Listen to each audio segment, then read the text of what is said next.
Alan! Ô, Alan! Cara, esse cara sumiu. Onde é que tá esse cara? Cara, por falar em sumir, o chão tá meio esquisito.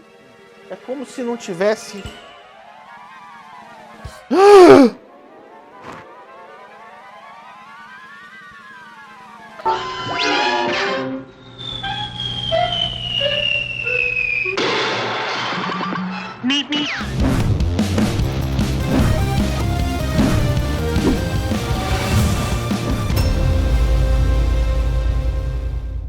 Seja bem-vindo a mais um Cinesystem Plus, o programa do Mundo Geek, o programa do Mundo Pop. Eu sou o Gabriel Cruz e se inscreve no canal, ativa as notificações, dá aquele like, galera, a gente tá precisando, e siga o Cinesystem nas redes sociais. E no programa de hoje vamos aproveitar que tá saindo nos cinemas Space Jam: O Legado para falar dos Looney Tunes. Sai pra lá, meu chapa! Deixa o astro fazer isso! Acabou! E por falar em cinema, cinema e pipoca tem tudo a ver. Você já conhece o Clube da Pipoca do Cinesystem? Sabia que a Cinesystem possui um clube exclusivo de vantagens? O Clube da Pipoca foi criado exclusivamente para os amantes do cinema. E a matemática é básica. Você compra e ganha. Simples, não é mesmo? Ah, e tem mais. Os seus pontos nunca expiram. Tem pipoca quentinha por nossa conta. E além disso, você pode ganhar outros prêmios especiais, como convites para pré-estreias, brindes exclusivos de filmes e muito mais. Junte-se a nós, seja membro do Clube da Pipoca. Cadastre-se através do nosso site e aproveite. Cinesystem é cinema além do filme. Presentes no mundo do cinema desde os anos 30, os Looney Tunes são um grande sucesso há gerações e gerações e fazem parte do imaginário de crianças e adultos do mundo inteiro. E para entender o motivo desse grande sucesso, a gente precisa voltar um pouco no tempo, justamente na época onde eles surgiram, onde eles nasceram. Os personagens de desenhos animados começaram a fazer grandes sucessos enquanto franquia no início da década de 1920 com o Gato Félix. E paralelamente ao sucesso de Félix, um jovem empreendedor chamado Walter Elias Disney estava tentando emplacar um de seus personagens. Conseguiu em 1928, não pelo carisma do personagem, mas pela inovação técnica com o Steamboat Willie, aonde o Walt Disney conseguia juntar imagem e som ao mesmo tempo. Porém, é importante entender que desde o Gato Félix, que era distribuído pela Paramount, toda e qualquer grande produtora queria ter o seu personagem. Então, por exemplo, na mesma época que você tinha Félix, a Universal tinha encomendado para o próprio Disney o Oswald, por exemplo, que acabou sendo um grande golpe que o Disney sofreu e por isso ele acabou depois criando o Mickey. Essa foi a chamada Era de Ouro da animação. E isso incluía também os estúdios dos irmãos Warner. Não, gente, não são os irmãos Warner dos Animaniacs, estou falando realmente os Warner Brothers. E para você entender, nessa época, assim, a indústria da animação sempre estava tentando pegar carona em alguma coisa que uma outra pessoa estava fazendo. Por isso, inclusive, que, por exemplo, o Oswald, o coelho sortudo da Universal, era bem parecido com o Gato Félix. Mickey também não era tão diferente desses outros dois personagens, um ser antropomorfizado que passava por situações surreais. A Warner, então, queria entender o que naquela época de 1932, 33 estava fazendo sucesso. E era, obviamente, as séries da Disney, a Walt Disney Cartoon e as chamadas Silly Symphonies, ou Sinfonias Ingênuas. O que a Warner faz? Lança os Looney Tunes e as Merry Melodies. E com certeza, esses dois nomes, muito parecidos, não são coincidência. Foi então que surgiu o primeiro personagem fixo desse universo dos Looney Tunes. Estou falando de Gaguinho. Meu nome é Gaguinho. Mas se você pega esse desenho desse primeiro Gaguinho, você vai ver semelhança entre ele e, por exemplo, um pouco que faz parte do curta A Galinha Sábia, o primeiro curta que aparece o Pato Donald. Nessa época, as coisas muitas vezes eram bem próximas, eram bem parecidas. E foi também nessa década de 1930 que a Disney estabelece o que são as regras para uma boa animação, os chamados 12 princípios da animação, que acaba por se tornar a regra para todo e qualquer estúdio da época. inclusive para os estúdios da Warner. Só que, felizmente, nessa época, os artistas da Warner começaram a entender que talvez precisassem seguir um caminho um pouco diferente dos caminhos da Disney. Até porque o universo Disney, ele estava muito ligado ao pós-crise de 1929. O Bruno deve estar assim, o Gabriel tá no modo professor total.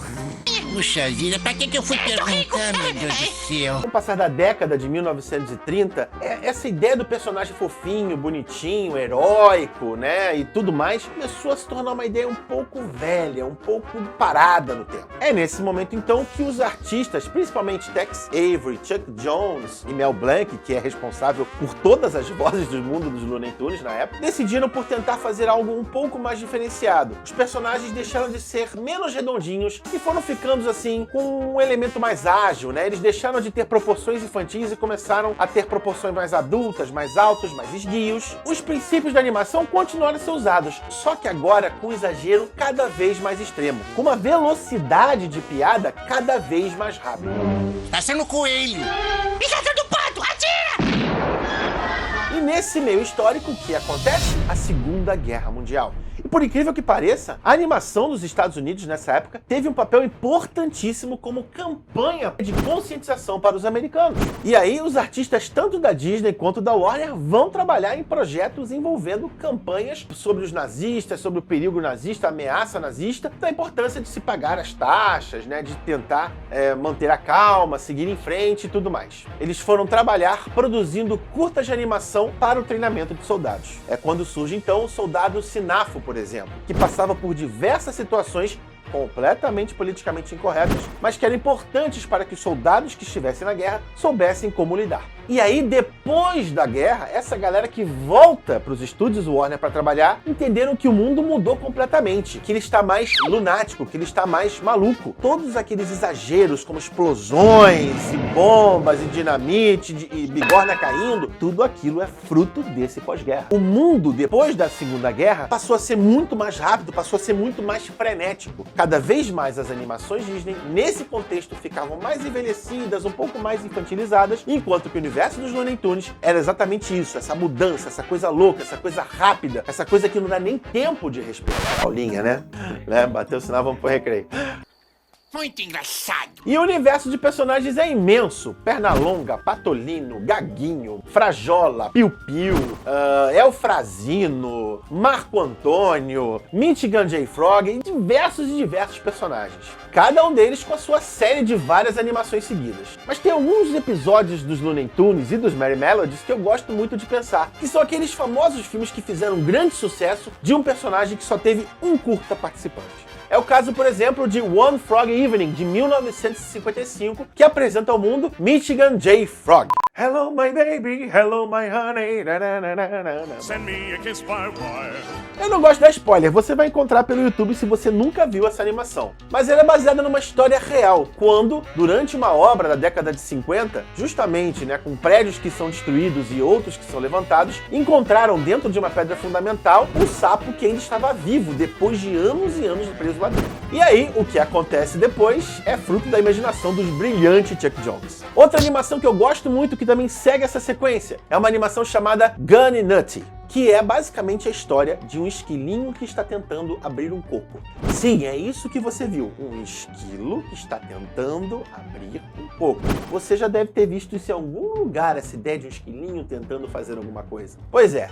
O Scratch, de Era do Gelo, é exatamente uma referência ao esquilinho desse curta. Se você nunca viu Gunny Nutty, é um curta fantástico. A história desse esquilinho tentando abrir o coco é muito boa. Um outro curta maravilhoso se chama Punch Drunk, quando um elefante, que é do tamanho de um palmo, resolve entrar pela cidade de Nova York. Todas as reações das pessoas que olham o elefante daquele tamanico.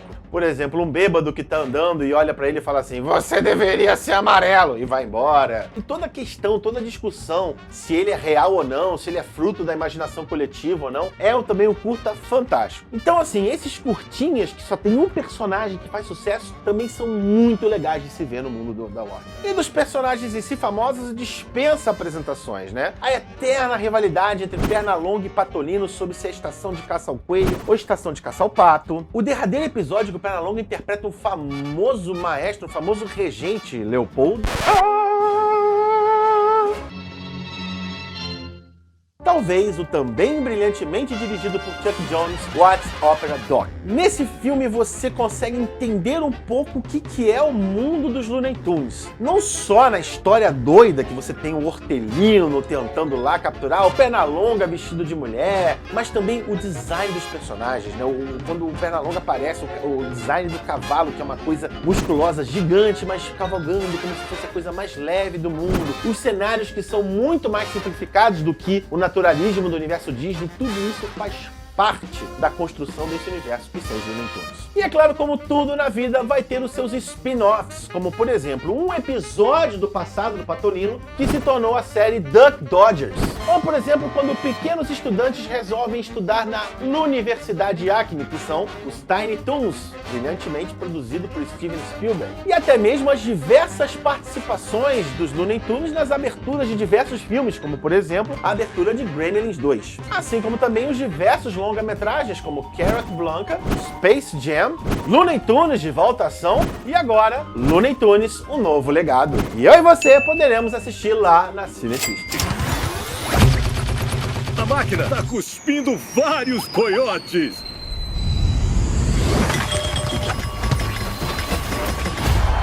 E já são décadas e décadas com esse coelho que pergunta o que é velhinho, com esse pato que diz que você é desprezível, com esse porco que diz que isso é tudo pessoal, aquele coiote que sempre tenta agarrar o papaléguas comprando produtos da mesma indústria e sempre dando errado, e muitas explosões, amassos, bigornas, batida na parede, situações surreais que tornam esses personagens tão carismáticos e tão especiais. E é com essa sensação nostálgica que eu encerro mais um Cinesystem Plus, o programa do Mundo Geek e o programa do Mundo Pop. Não se esquece de se inscrever no canal, ativar as notificações, dar aquele like no vídeo, isso é muito importante, galera, dá aquele apoio aí pra gente. Seguir o Cinesystem nas redes sociais e seguir o meu Instagram e o meu TikTok, Beluga Studio. Então, eu sou o Gabriel Cruz, nos vemos na próxima terça-feira e isso é tudo, pessoal! Oi! Alguém viu o Alan aqui? Alguém viu o Alan? Caraca, maluco, de onde saiu esse buraco, cara? Ai.